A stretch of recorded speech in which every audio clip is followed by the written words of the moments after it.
नमस्कार। चलिए आज एक सफर पर चलते हैं हिमाचल प्रदेश के उस जिले की ओर जिसकी पहचान एक बहुत बड़ी झील से जुड़ी हुई है। जी हाँ, हम बात कर रहे हैं बिलासपुर की। एक ऐसी जगह जहां इतिहास और आज की इंजीनियरिंग का एक अनोखा संगम देखने को मिलता है। बिलासपुर को अक्सर एक खास नाम से जाना जाता है, गोबिंद सागर झील का जिला।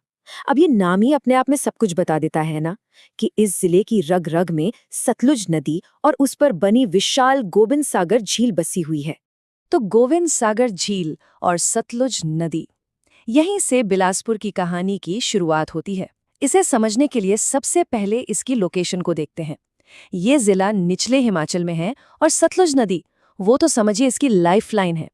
लेकिन बिलासपुर की पहचान सिर्फ इसके भूगोल से नहीं है, इसका एक बहुत शानदार इतिहास भी रहा है। आज जिसे हम बिलासपुर जिला कहते हैं, वो कभी एक शक्तिशाली रियासत हुआ करती थी। नाम था कहलूर। तो आइए इसके सफर पर एक नजर डालते हैं। तो सबसे जरूरी बात जो याद रखनी है, बिलासपुर का पुराना नाम कहलूर रियासत था। सोचिए, इसकी नींव 7वीं शताब्दी में राजा बीरचंद ने रखी थी। यही इस इलाके की असली पुरानी पहचान है। कहलूर से आज का बिलासपुर बनने का ये सफर सदियों लंबा रहा। 7वीं शताब्दी में स्थापना हुई, फिर एक बड़ा मोड़ आया 1954 में, जब इस रियासत का विलय हिमाचल प्रदेश में हो गया। और आखिरकार 1966 में इसे एक पूरे जिले का दर्जा मिल गया। और हाँ, जो लोग परीक्षाओं की तैयारी कर रहे हैं उनके लिए ये बात बहुत ज़रूरी है।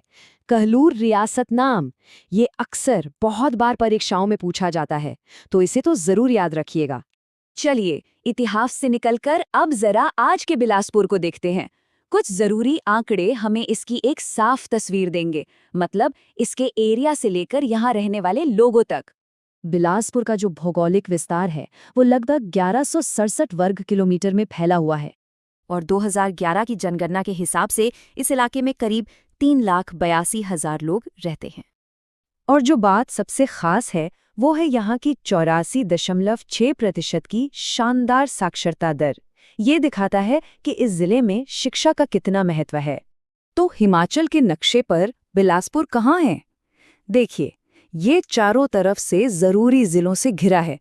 उत्तर में मंडी, पूर्व में सोलन, पश्चिम में हमीरपुर और दक्षिण में ऊना। चलिए अब उन मॉडर्न इंजीनियरिंग के चमत्कारों की बात करते हैं जो बिलासपुर की नई पहचान बन गए हैं। और हाँ, ये सब के सब सतलुज नदी से ही जुड़े हैं। जैसा कि हमने कहा, बिलासपुर की जीवन रेखा तो सतलुज नदी ही है। इसी पर बनी भाखड़ा नांगल परियोजना, और इसी ने जन्म दिया गोविंद सागर झील को, जो भारत की सबसे बड़ी मानव निर्मित झीलों में से एक है। ये कितनी बड़ी बात है। यहाँ एक आम कन्फ्यूजन को दूर करना बहुत ज़रूरी है, खासकर स्टूडेंट्स के लिए। कोल डैम, ये भी सतलुज नदी पर ही है। कुछ लोग गलती से इसे श्रीशैलम से जोड़ देते हैं, जो कि बिल्कुल सही नहीं है। इन बांधों और झीलों से हटकर देखें तो बिलासपुर की असली पहचान यहाँ के लोगों से है। आइए उनकी आस्था, संस्कृति और अर्थव्यवस्था को थोड़ा और समझते हैं। बिलासपुर आस्था का एक बहुत बड़ा केंद्र है। यहाँ प्रसिद्ध नैना देवी मंदिर है, जो 51 शक्तिपीठों में से एक है। इसके अलावा व्यास गुफा, लक्ष्मी नारायण मंदिर और रतनपुर जैसे ऐतिहासिक किले भी देखने को मिलते हैं। यहाँ की अर्थव्यवस्था की बात करें तो ये मुख्य रूप से खेती और पशुपालन पर टिकी है। गेहूं और मक्का यहाँ की मुख्य फसलें हैं। साथ ही यहाँ सीमेंट उद्योग भी काफी मजबूत है। यहाँ की लोकल बोली बिलासपुरी है। और नलवारी मेला, अरे वाह, वो तो यहाँ का एक बहुत ही मशहूर त्योहार है। तो अगर इस पूरी बातचीत में से 3 सबसे जरूरी बातें याद रखनी हो तो वो ये हैं। पहली और सबसे अहम बात, बिलासपुर का पुराना ऐतिहासिक नाम कहलूर है। दूसरी बात, गोविंद सागर झील और इसकी पहचान का सीधा रिश्ता सतलुज नदी से है। और तीसरी बात, भाखड़ा नांगल सिर्फ एक बांध नहीं है, बल्कि एक मल्टीपर्पस प्रोजेक्ट है जिसने इस पूरे इलाके को ही बदल दिया। और अंत में एक सवाल जो सोचने पर मजबूर करता है। जरा कल्पना कीजिए, अगर सतलुज नदी न होती तो बिलासपुर का इतिहास, इसका भूगोल और इसकी पहचान आज क्या होती? इस पर जरूर सोचिएगा।